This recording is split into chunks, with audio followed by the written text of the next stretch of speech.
आपल्या बॉडीमध्ये vitamin B12 ची कमतरता आहे हे सांगणारी 10 धोकादायक लक्षणे असतात आणि ती वेळेत ओळखली सुद्धा पाहिजे किंवा आपल्याला ओळखू आली सुद्धा पाहिजे.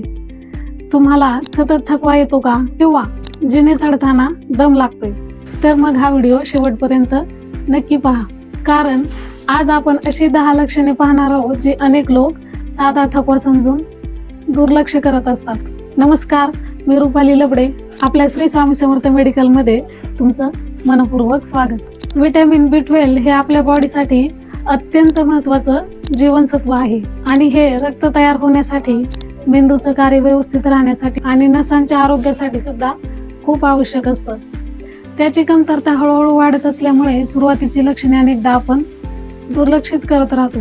चला तर मग पाहूया अशी कोणती 10 लक्षणे आहेत. त्यामधील पहिलं लक्षण आहे सतत थकवा येणे. रात्रभर झोपून सुद्धा दिवसभर थकवा जाणवत असेल. दुसरं म्हणजे हात आणि पायाला मुंग्या येतात.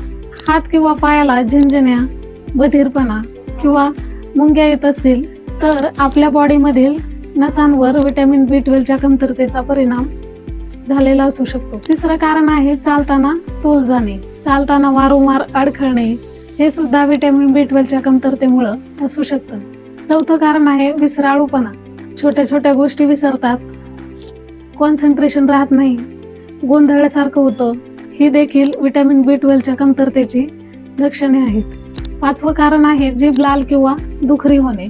जीभ गुळगुळीत दिसणे, लाल होणे किंवा खाताना दुखणे हे विटॅमिन B12 च्या कमतरतेचे एक महत्त्वाचं लक्षण असू शकतं. 6वं कारण आहे श्वास लागणे किंवा दम लागणे किंवा धाप लागणे, म्हणून हे लक्षण दुर्लक्षित करू नका. 7वं कारण आहे त्वचा फिकट दिसणे. चेहऱ्यावरचा नैसर्गिक रंग फिकट दिसतो किंवा आपली त्वचा निस्तेज वाटू लागते. 8वं कारण आहे मूड बदलणे. यामध्ये लवकर चिडचिड होते, आपल्याला सतत उदास वाटतं किंवा मूड सतत चेंज होत राहतो आणि यामागे सुद्धा विटॅमिन B12 ची कमतरता असू शकते. 9वं लक्षण आहे हृदयाची धडधड वाढणे.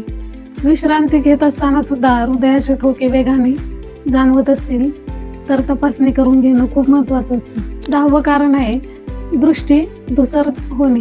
दीर्घकाळ सतत जर विटॅमिन B12 ची कमतरता राहिल्यास काही लोकांमध्ये त्यांच्या दृष्टीवर सुद्धा परिणाम होतो आणि हे गंभीर लक्षण असल्यामुळे याकडे अजिबात दुर्लक्ष करू नका.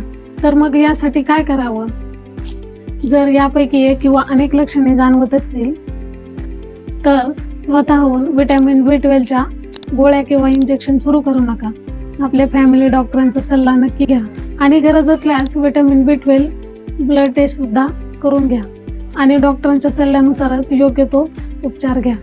पण एक गोष्ट लक्षात ठेवा, ही सर्व लक्षणे फक्त विटॅमिन B12 च्या कमतरतेमुळेच होतात असं नाही. हा व्हिडिओ तुम्हाला आवडला असेल किंवा उपयुक्त वाटला असेल तर फक्त लाईक करून थांबू नका. आरोग्यविषयक अशाच उपयुक्त माहितीसाठी आपल्या श्री स्वामी समर्थ मेडिकल चॅनलला सबस्क्राईब करा. धन्यवाद.